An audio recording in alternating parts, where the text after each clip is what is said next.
stroke moment.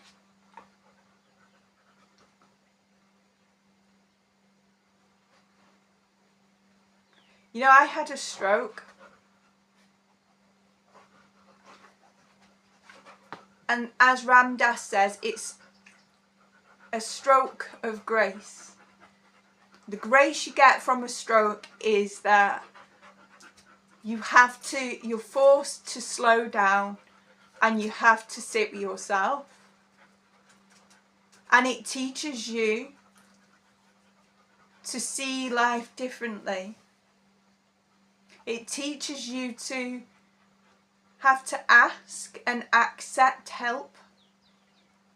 It teaches you to take a breath and try again, because it gets real frustrating when you have a moment and you completely lose where you're at.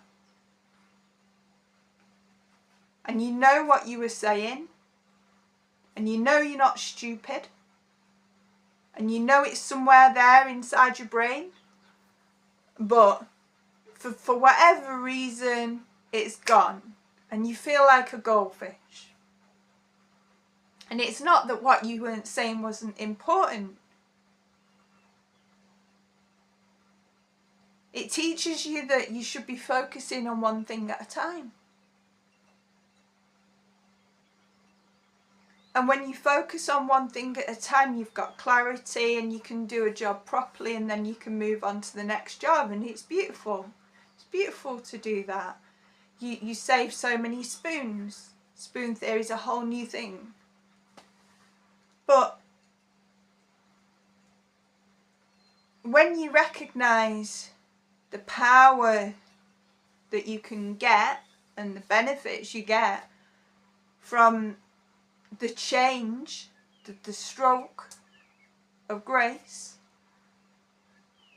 then you're empowered to do something about it. You raise your resilience. You can manage things better. You change how you live. And so, when we see something, and grace to me is a change. It's where we're hit with something that changes our life in an instant.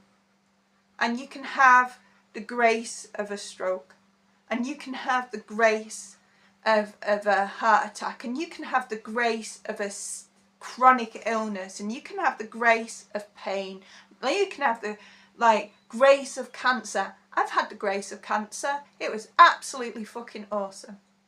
I am so grateful for the grace of cancer. It taught me a hell of a lot. I'm so grateful for the grace that made me homeless. I am so grateful for the grace